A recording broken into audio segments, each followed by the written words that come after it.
নমস্কাৰ প্ৰিয় দৰ্শকসকল চাবলৈ আৰম্ভ কৰিছে আসাম লাইভ 7 আৰু ষ্টুডিঅ'ত মই বিকাশ।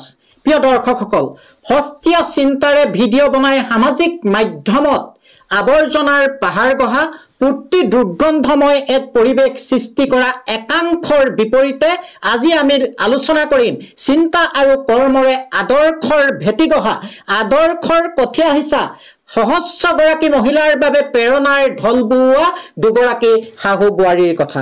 হয় প্ৰিয় দৰ্শকসকল, ডিমৌ চৰগুৱা গাঁৱৰ শাহু জোনাকী দাস আৰু বোৱাৰী পৰিস্মিতা দাসে কৰ্মৰ জৰিয়তে সমাজত প্ৰতিষ্ঠা কৰিছে আদৰ্শ, বুৱাই দিছে প্ৰেৰণাৰ ঢৌ।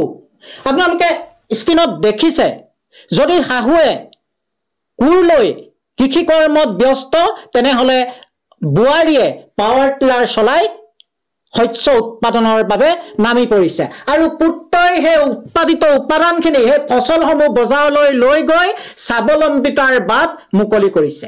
সঁচাকৈ এই পৰিয়ালটোৱে যেন কাৰ্যত আজি ৰূপায়ণ কৰিছে কৰ্মই ধৰ্ম এই বাক্যশাৰীৰ তাৎপৰ্য প্ৰাসংগিকতা।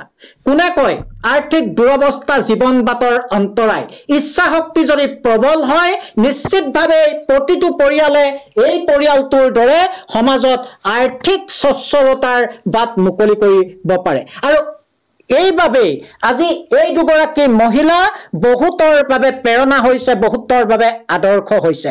হয়, আজি সামাজিক মাধ্যমত হস্তীয়া চিন্তাৰে ৰীল বনোৱা একাংশৰ বিপৰীতে এওঁলোক প্ৰচাৰ বিমুখ, এওঁলোকে সিমান ভিউ নাপাব পাৰে, কিন্তু এওঁলোকৰ কৰ্মৰ জৰিয়তে অকল পৰিয়ালটোকে স্বাৱলম্বিতাৰ বাট মুকলি কৰিছে এনে নহয়, এওঁলোকে সমাজৰ বাবে প্ৰেৰণ কৰিছে এক যোগাত্মক বাৰ্তা।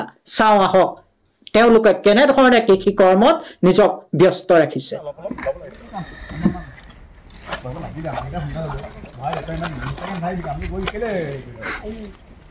আপোনালোকে এতিয়া বজাৰলৈ নিব হয়নে? হয়।